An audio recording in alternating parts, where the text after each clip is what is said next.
jaya mani mesoma ya ni ene nkomere akwaka ya dike na mpara ya ka njirisi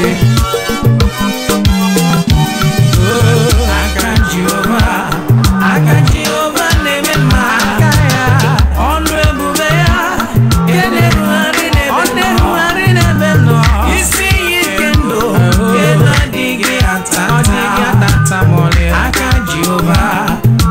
Jehova neme ma aka ya neme ma aka Jehova Jehova neme ma onemere mumale onu ebube ya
Chineke bụ onye bidoro ezi ọrụ n'isi ya were aka eluigwe n'isi n'aha Jizọs Kraịst onye nwe anyị.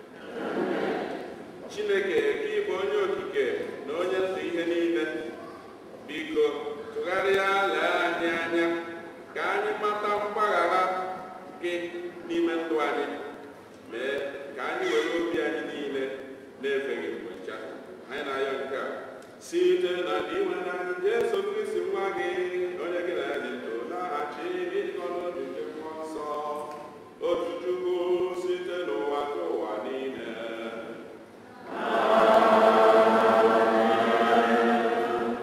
Biko tupu anyị akụrụ ihe ọgụgụ njiere ayọ onye ọbụla bụ onye bịara n'eji paakị moto ebe a mana ọnọchiri mmadụ ịbụ ọkachasị ebe fada na-achụkarị ike ọrụji biko onye ama ndị ezi na ufe nwoke n'oge nke ọzọ baịbụl paakị were ụkwụ ejikọta otuto dị Yesu.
Yeah.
Kama o jere tụba ya n'ụlọ mkpọrọ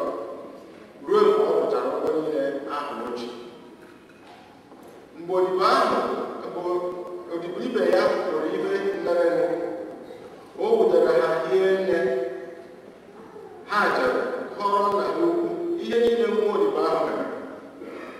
Nna ha ukwu gwara odibo ahụ gasị ya, ajọ odibo, agbaghara m gị ihe ụgwọ niile iche n'ihi na ị rịọrọ m mgbaghara.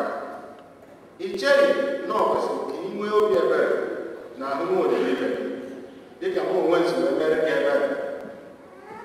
Nna ya ukwu were iwe nke ukwuu wee nyefee ya n'aka ndị ga-atụ ya aka ya ahụhụ n'ọkpọrọ ruo mgbe ọ kwụchara ụgwọ niile o ji n'afọdụghị otu kobo. Otu a ka nna m nke nọ n'eluigwe ga-esi eme unu ewepụ ma onye ọbụla n'ime unu o si n'ala obi ya wee gbaghara nwanne ya ihe niile nke o metụrụ ya. Ozi ọma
ife Joshua kwuru bụ nọọsụ. But if you will not serve Yahweh, choose today whom you wish to serve, whether the gods that your ancestors served beyond the river, or the gods of the Amorites in whose land you are now living. As for me and my household, we will serve the Lord. As for me and my household, we will serve the Lord. I want everybody to say it. As for me and my household, we will serve the Lord. I ask you a question. Who would you serve? Who would you serve? As for me and my household, we will serve the Lord. Who would you serve? As for me and my household, we will serve the Lord. Who would you serve? As for me and my household, we will serve the Lord. All the years one back. All the years one back. I will. All the years one back. I know I said, Mamua, we soon know. Mamua, we soon know. Na ega pambo. While Chineke, Mamua, we soon know. All sorts of Mamua. Abanya ndose n'igwe bụ onye ọbụla mana ọ bụrụ na mmadụ gbadide ọsọ n'igwe a bụ na adọpụta nwanne ozuro ana ọ bụrụ na ọ chọrọ ịdọpụta mmadụ ka ọ sọrọ gị nwere usoro n'igwe onye izizi ị ga-adọpụrụ bụ nwunye gị maọbụ di gị maọbụ ụmụ gị ma na ezinụlọ gị. Ọ dị mkpa na ndị otu Kristian ife anyị wee were ibe a maka etu anyị si wee fụ ụmụ anyị n'ọnọdụ anyị nọ n'ebe a. Ọ bụrụ na ọnọdụ be anyị onye ọbụla ma na ọ bụrụ na ị na-eje ụka n'ọgụ na ezinụlọ, ọ bụrụ na a na-eme ụka n'ezinụlọ gị n'ife ọbụla ama gị na ezinụlọ gị, mana ọnọdụ anyị nọ n'ebe a mezi ya ọ dịzịa ka ịkwado onye ọbụla na nke onye ọbụla zara afa nne. Ọ bụ eziokwu, onye ọbụla zara afa nne. Mmadụ nwere ike ịdị na-eje ụka nwa ya sị na m achọrọ ije ụka maka ife ọnọdụ anọ na ya ọsị oke nsị aka ije ụka mmadụ ka ije ụka ọdọ anyị akpọ ya child abuse, onye ọbụla echeba nga. mana ihe akwụkwọ nsọ gwara anyị bụ onye ọbụla mụnwa na ezinụlọ m ife anyị nwa ji wee tolite bụ mụnwa na ezinụlọ m. ife nwa ji nọ n'ebe a kịta mbụ maka na nne gị na nna gị bụ nyanwa na fanwa na ezinụlọ ha kwụsie ike na ezinụlọ m ga-agwa Chineke. Ọ bụrụ sọsọ di m, ọ bụrụ sọsọ nwunye m, ezinụlọ ga-agwa Chineke. Ezinụlọ dị Chineke mkpa. Ezinụlọ dị Chineke mkpa. Maka ị na-anya n'akwụkwọ nsọ anyị bụ na anyị ga-agbada n'akwụkwọ nsọ nwa obere oge na Chineke bido n'isi mbọsị izizi ka ezinụlọ ka o kesi ezinụlọ wedataba ngọzi ya na ezinụlọ. Mgbe Chineke chọrọ imebi ụwa ọ bụrụ sọsọ Noa ka ọ zọpụtara. Ọ si Noa na gị na ezinụlọ gị jee na Genesis chapter 7 verse 1 gị na ezinụlọ gị na ife niile ga-aba n'ụgbọ gị na ezinụlọ gị. Abịa na Genesis chapter 17 mgbe Chineke na-agwa Abraham okwukwe na-agwa ya n'oge ebi ugwu n'oge eme circumcision. Ọ sịrị ya sọsọ gị nwa, ọ sị ya gị nwa na ezinụlọ gị ga-eme circumcision. Ezinụlọ gị. Genesis chapter 17. Abịa na Exodus chapter 12 mgbe Chineke chọrọ ịzọpụta ndị ụmụ Israel ọ sị na onye ọbụla gwara ya bụ atụrụ dị ọ sị ezinụlọ ọbụla. Exodus 12:3-7 ezinụlọ ọbụla ga-ewere ofu atụrụ ofu nwa atụrụ wee tache nye ya dịka ezinụlọ. Ị bịa na Numbers chapter 18 verse 1 Chineke pụrụ n'ife niile chọọ iwepụta ndị ga-agba dị odibo ụkọchukwu na nke Ero. O wee sị na ezinụlọ Ero ife anyị ga-ebu ife abụ na ije na ezinụlọ ife Chineke bụ ife Chineke chọrọ. Ezinụlọ ife Chineke bụ ife Chineke chọrọ. Na ezinụlọ ọbụla na ezinụlọ Ero na ma hụrụkwa ezinụlọ Ero ka ọ bụrụ ndị ga na-agba ọlụgbo odibo. Ị ga-abịa na Numbers chapter 18 verse 1 wee gaba. Chineke wee chọọ ka ha ọzọ wee tie iwu sị na m ga-azọ ezinụlọ ọbụla kwenye na Joshua chapter 2 verse 19. Ezinụlọ ka anyị na-achọ ka anyị mụnwa na ezinụlọ na m egolego na ya egolegbo na anyị ga-efe Chineke. Ị bịa na 2 Samuel chapter 6 verse 11, o nwere ezinụlọ Chineke nyere ngọzi pụrụ iche. Kedu ebe Chineke ji wee gozie fa? Ezinụlọ oge David bụrụ afọ the covenant wee na-ebuga na bịa, o wee ruo ọpụta n'ụzọ maka Chineke sị mmadụ emetụrụ na afọ the covenant na onye mebi afọ ọnwụ ka ọ na-ebugasị ya afọ the covenant mee ka gasị n'oge nọ na-ada mmadụ na onye jejidi ya Chineke wee ofu ozugbo ọnwụ. David wee sị na Chineke na-enwe iwe ọkụ mbụli ife abụga na be Chineke nwee ike gbuo egbugbu ezinụlọ. Ife dị n'ife ahụ na na-ebuli ebuga na ezinụlọ onye ọzọ. O wee mmadụ ife oge ma o wee cheta ofu ogbenye a na-akpọ Obed-Edom. Ogbenye mmadụ ndị ogbenye atawụlọ onwe na afọ o nwere ife anya ahụ ogbenye akwụkwọ ife ogbenye kọcha isi asị na akwụkwọ na di ya isi akpụ ya isi ọ gara akwọsị isi asị nọ nke ndị nwere ego ogbenye afọ kwuo ego asị na ife ọ bụ na-eju ya afọ ọ gara ya nwee nnukwu afọ asị ife eri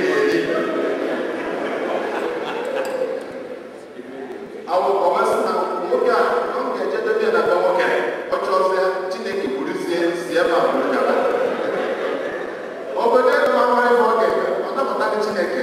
Gịnị ka ọ ga-eme? Eze ebugo wee kwadosie Chineke ọnụ na-enetaba afọ the covenant igbo ọgwụwa na-eneta dị ọfụma anọkata ngozi wee tie na be Obed-Edom ngozi pụrụ iche ife niile na-akpawanye na David wee nọkatasị mba na ngozi nke nwoke a na mba ejekwuru kparata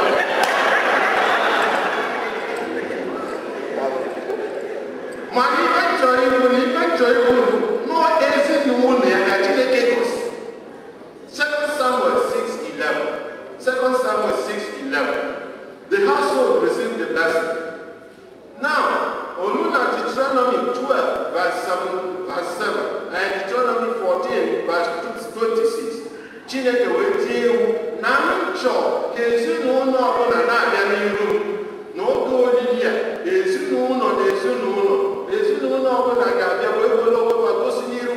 They should present themselves to me, before me, in families.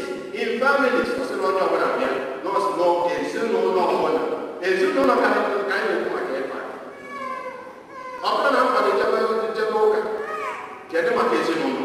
I am my family, my household will worship the Lord. Abịa na New Testament Chineke na Zacchaeus, Luke chapter 19 verse 9, Chineke sị today salvation has come to this house, the household. About this man, the household. In John chapter 4 verse 53, there is a household that believed in the Lord. Because the Chineke mere even. Then Acts of the Apostle chapter 10, where the apostle they was Cornelius asị na anya na-esi n'ụlọ ya awemeba baptist. Acts of the Apostles chapter 10 verse 2. Then you can Acts of the Apostles chapter 11 verse 14. In Acts of the Apostles chapter 16, enwe n'ezinụlọ niile nke dịdị kwenye ịbụ na ịbata na Acts of the Apostles ịbụ ọtụtụ ezinụlọ dịka Jera onye ji Pọl na Silas na n'ụlọ nga wee che na gbapapụgo chọọ ka ogbu onwe Pọl gasịla ibu n'ọgba na anyị ya hapụba ejikwa ekileme hapụa na n'ọnụ ụzọ ya ọrịa anyị nọ ebe a agwaba okwuchukwu chekanya eje mee ezinụlọ ya baptizim. Etu a esi wee mekwa ezinụlọ Kristus baptizim. Acts of the Apostles chapter 18 verse 8. Then na Acts of the Apostles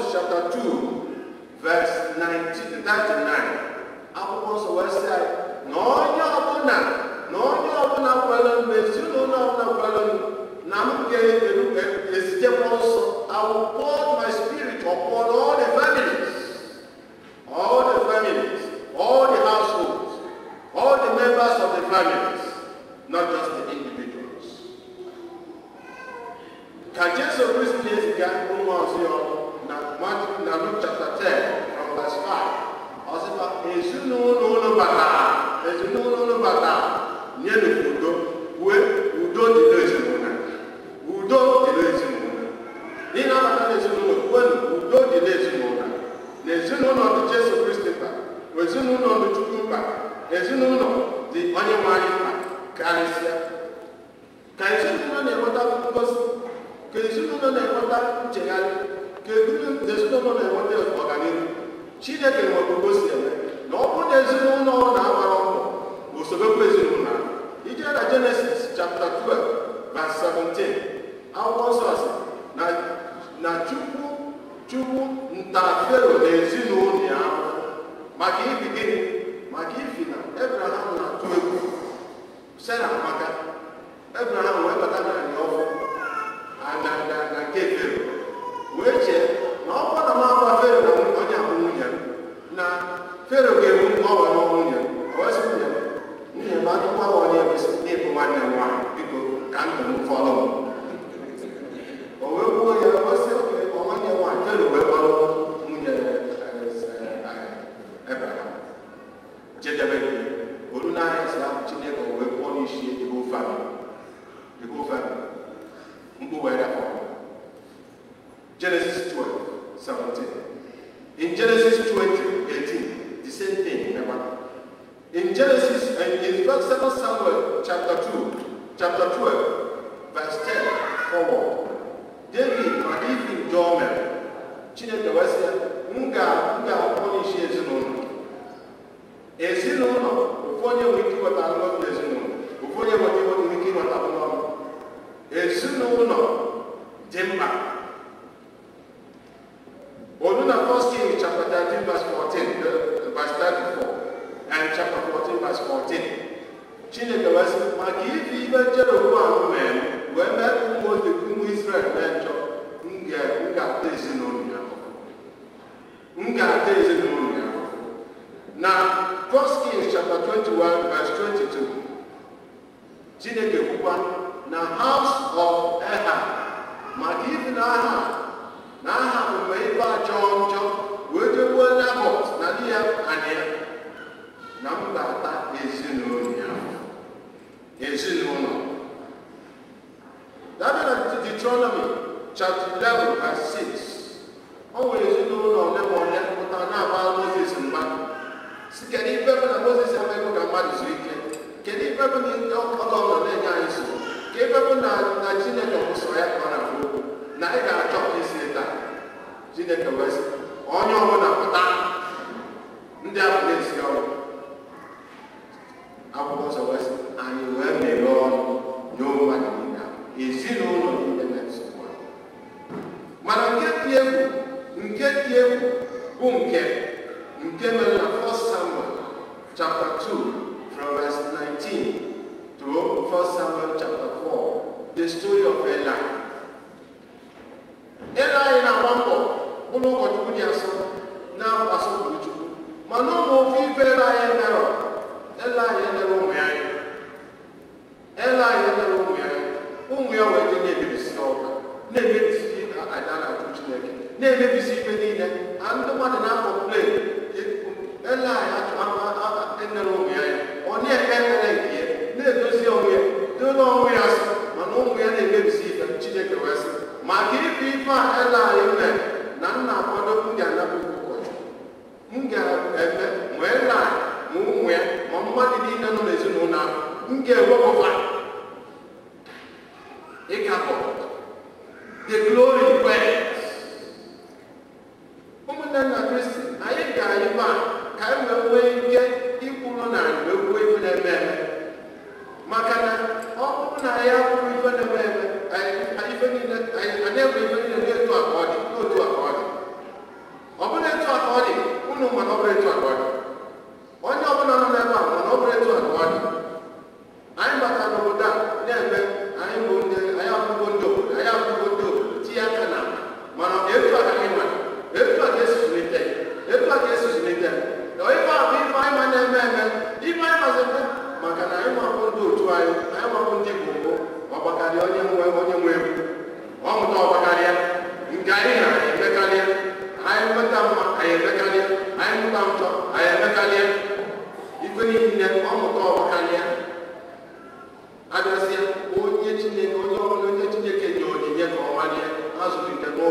bata n'ụlọ ụka na-eme ife sọ ya, onye nwe omenala ọ bata n'obodo na-eme ife sọ ya, maka ifi nọọsụ na ebe anyị ọ bụrụ ozi obodo anyị, ọ bụrụ ozi obodo anyị ha nọ n'obodo oyibo dị afọ na anyị n'obodo oyibo dị afọ ịpụta na saịbọọdụ ede ebe a na njikọta dị na nwunye na ife ịchọ divọs 3.99 ịnanya sị na ọ gara ọrụ ego 399 ka ọ ga-akọstụ gị to divide your family.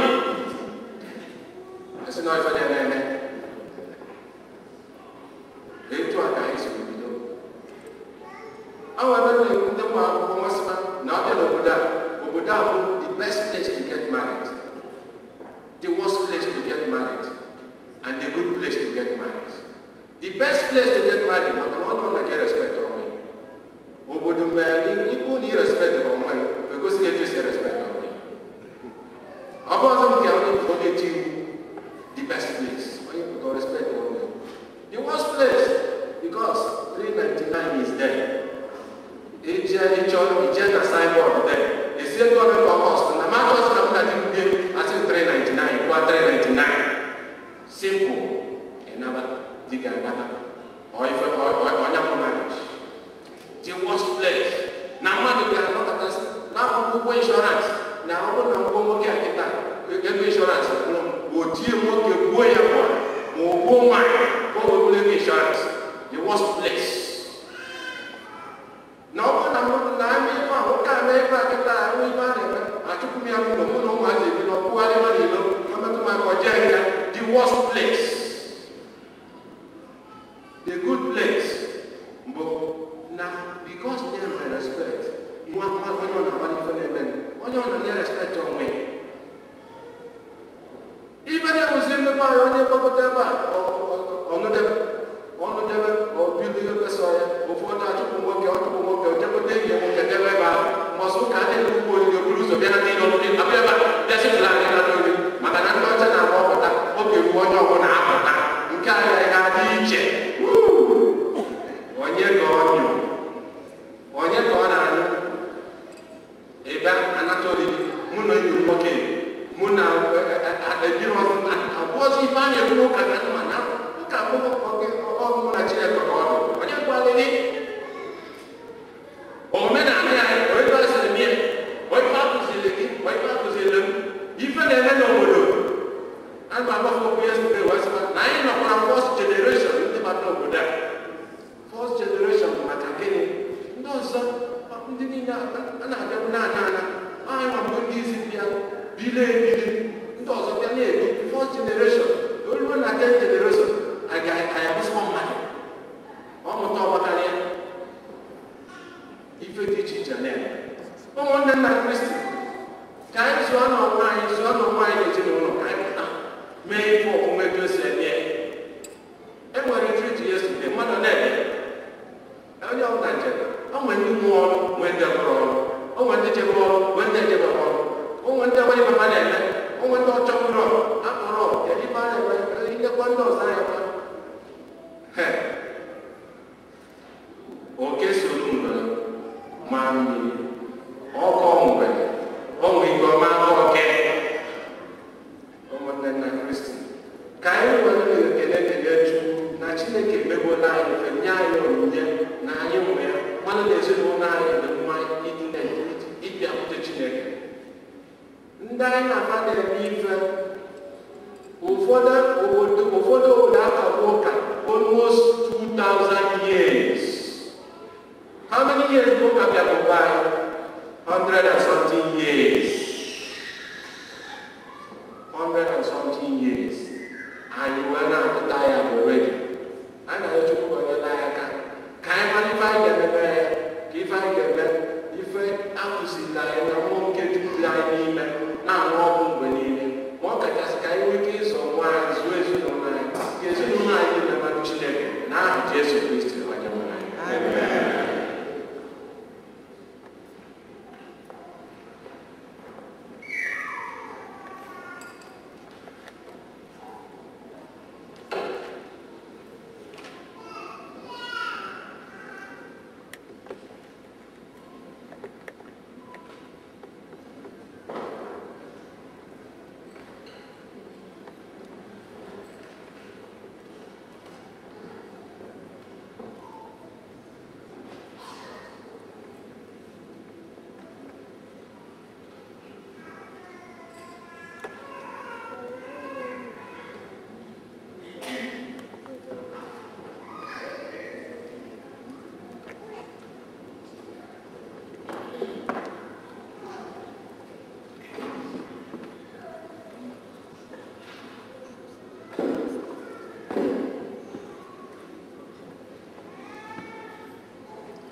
anyị abụọ mmiri Chukwu ka o si sọ Chukwu na ka m si yọ Chukwu ibe erosi na-akpọ nne na ụmụaka ndị a na ụmụaka ndị a na ndị ọmụmụ na baptizim ka ha pụta n'ebe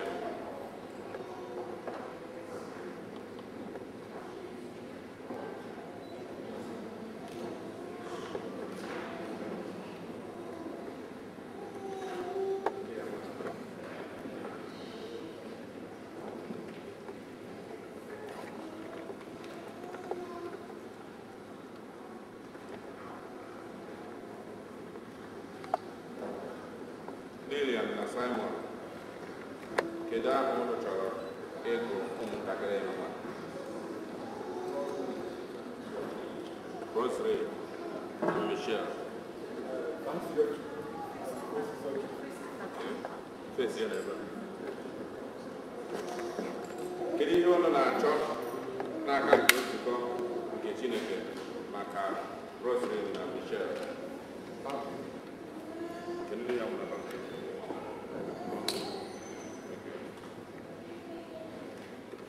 Ndị ọmụmụ na baptizim ọnụ dịkwa nkwadobe inyere nne na nna Michelle na Rosemary aka n'ọrụ ịzụ ha n'Igbo ka m zụrụ sa nọ n'Igbo. Nzukọ Kristi ji nnukwu aṅụrị anabata ọnụ n'otu ya. Ọ bụ n'aha ya ka m na-emekwasị ụmụaka ndị akara nke obe mmesịa ndị nne na nna na ndị ọmụmụ na baptizim ga-eso m mekwasịkwa ha otu akara nke obe ahụ n'ime Kristi.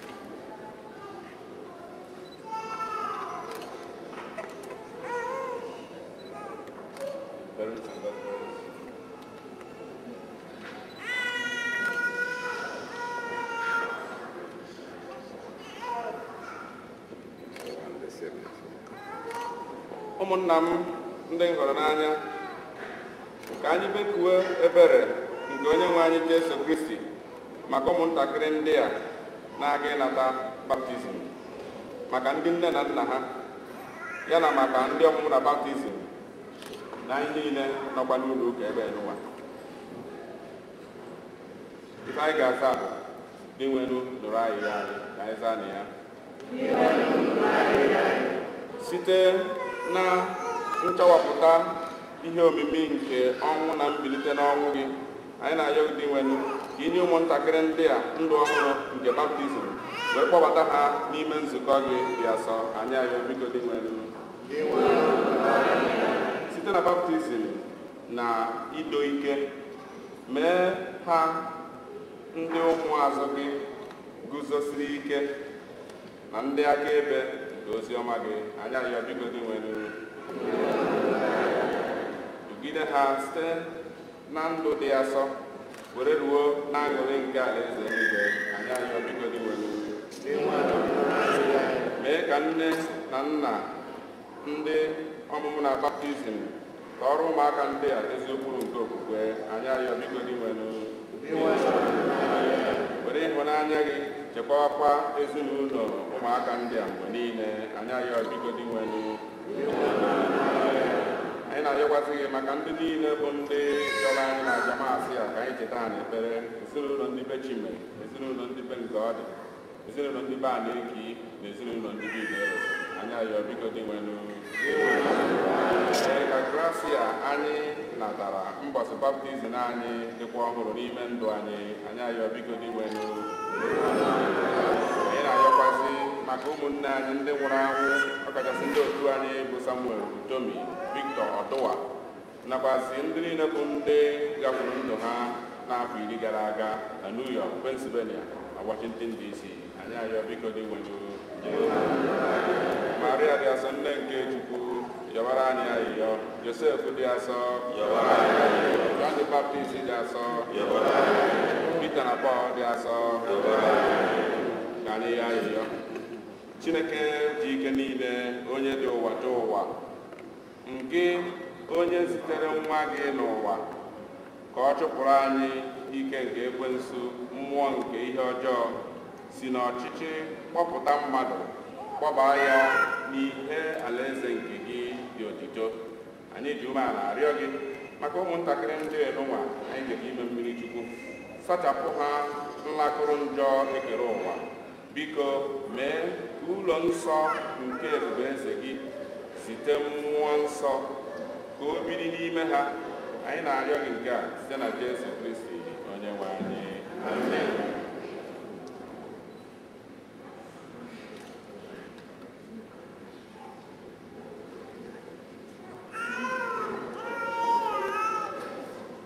Anyị ejide akara nke Kristi onye mgbapụta tee unu ude nke nzọpụta, ka o mee ka unu kwụsie ike site n'ike nke ya bụ onye nwe anyị, onye dị ndụ na-achị ebebe ebebe.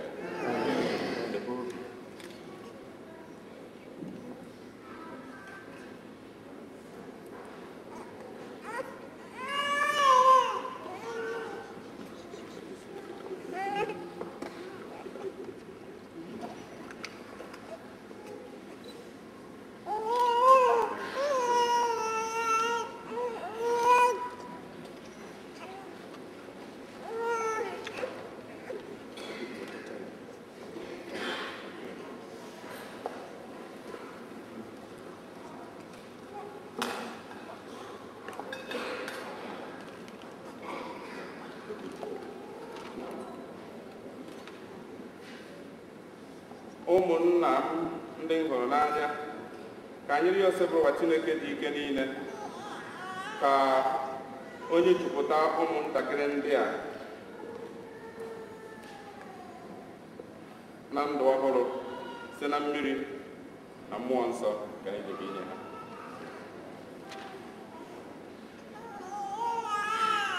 Tupu anyị emere emume baptizim a gaba n'ihu, anyị ekwupụta okwukwe anyị ya ka onye ọbụla kwụrụ ọtọ.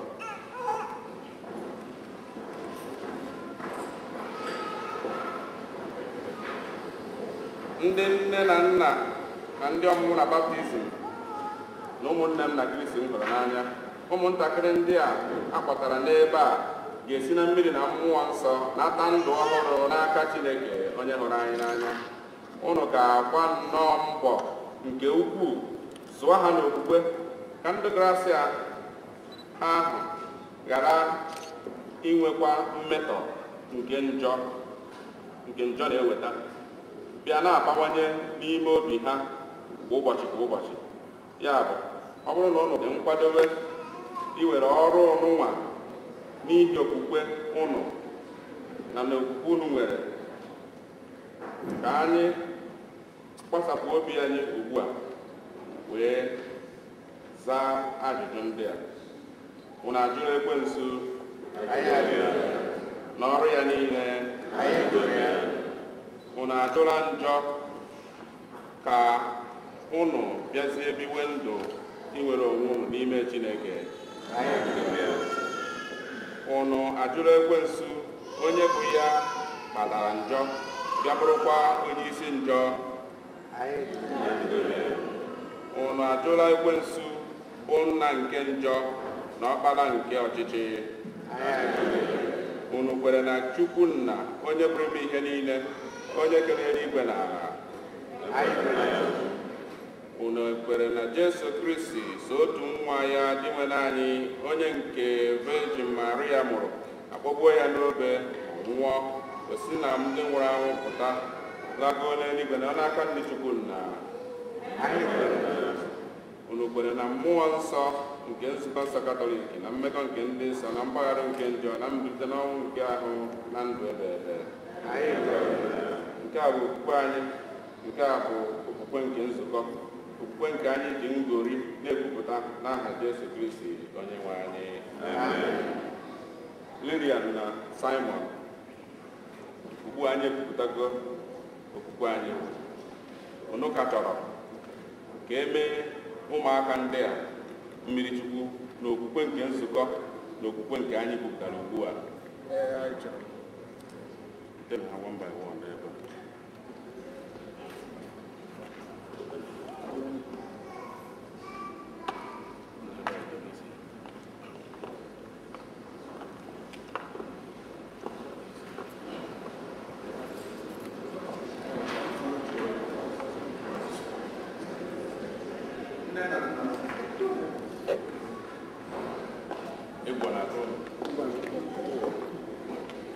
Roslyn emee gị mmiri chukwu n'afọ nna na nwa na mmụọ nsọ.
Chineke dị ike niile, nna onye nwe anyị Jesu Kristi agbapụtala ụnụ na njọ, nye ụnụ ndụ ọhụrụ site na mmiri na mmụọ nsọ. Ọ gụnyere ụnụ n'otu ndị nke ya dị nsọ. Ugbu a, ya onwe ya na-eto ụnụ ude nsọ nke nzọpụta iji mee ka ụnụ dịnye n'ahụ Kristi, onye bụ ụkọchukwu, onye amụma na onye eze wee ruo mgbe ebighị.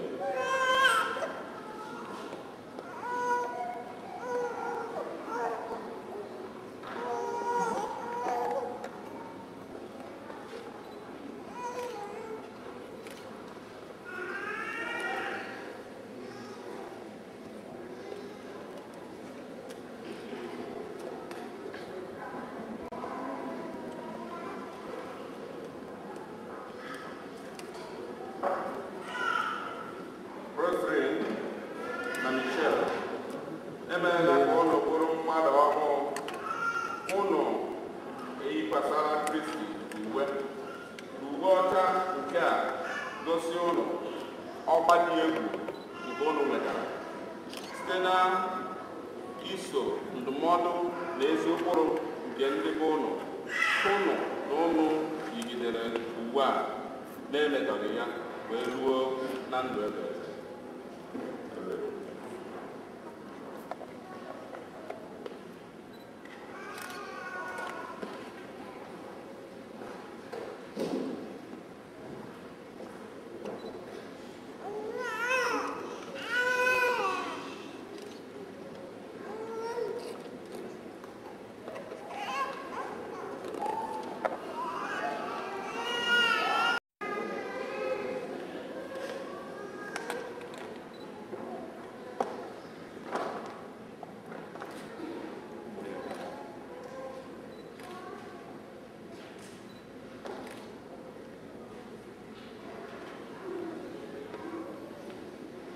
Ndị nne na nna na ndị ọmụmụ na baptizim, ọ bụ ụnụ ka ọ dịrị ịhụ na ọkụ ndị a amụnyere ugbu a na-enwu enwu mgbe ọbụla na ndụ ụmụaka ndị a. Kristi ewelela ihe ya nye ụmụntakịrị ụlọ.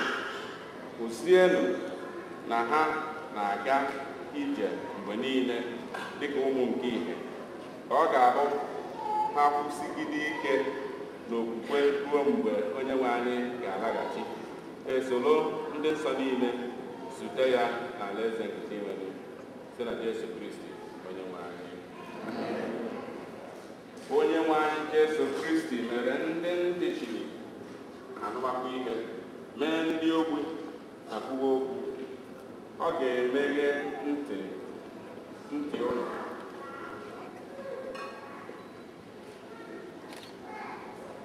Ụnụ bido n'ụwa okwu ya, ọ ga-emeghe ọnụ ụlọ. Ka ụnụ bido kwupụtawa okwu ya, mekwa ka ụnụ kwudosie ike n'aha ya maka otuto na ebube nke Chukwu Nna. Amen.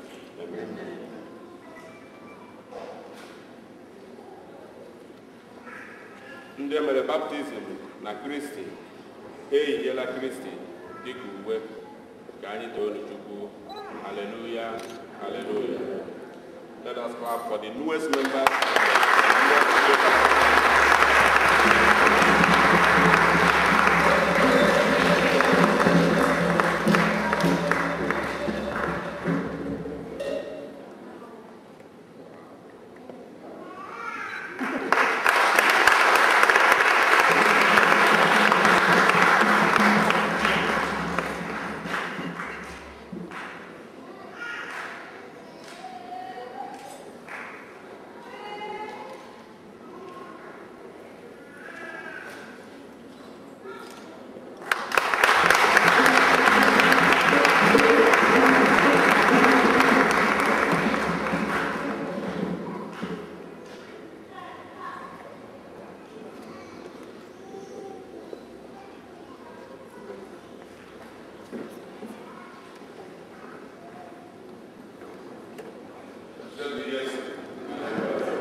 Nna, cheta nzukọ gị gazuru ụwa niile. Mee ka ịhụanya gị jupụta ya. Gozie popu anyị bụ Benedict na bishọp anyị bụ Welton na ndị ọzọ ọza gị niile. Chetakwa ụmụnne anyị ndị ji okwukwe were gaa n'ezumike nke ọnwụ, kpọbata ha na ndị ọzọ niile nwụrụ anwụ n'ihe nke ebube gị. Biko mere anyị niile ebere ka anyị soro Virgin Maria dị ngọzi, nne nke Chukwu, na ndị apọstụl na ndị nsọ gị niile ndị mere uche gị n'ụwa were keta ndụ ebe. Ka anyị soro ụwa ha na-eto gị na-ego gị ebe site na Jesu Kristi.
Our communion hymn is on page 106, hymn 82, page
sacrament most holy.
Today is the first time for you.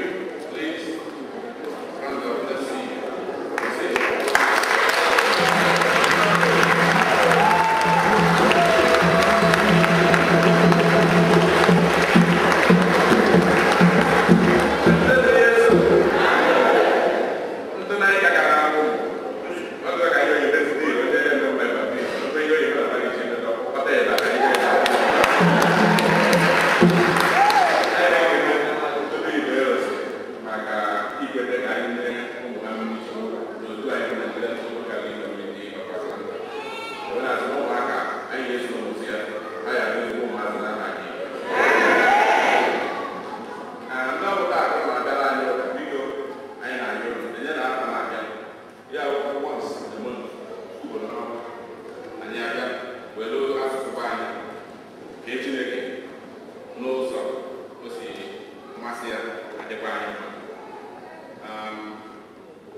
Okay, a month from today. No, in 2 weeks. Yes. Okay, 24th of October, of September. We have choir practice. Eba. Get time. 4 to 6. 4 to 6. Yeah, another announcement because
Right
Chineke ji ike niile gọzie unu n'afọ nna na nwa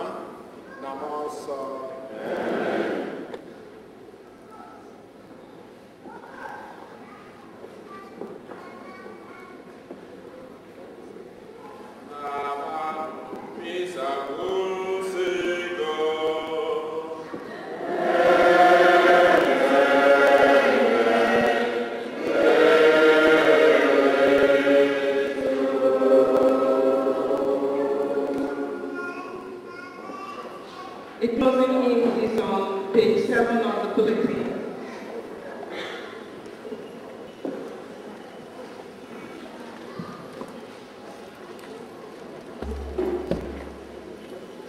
Yeah.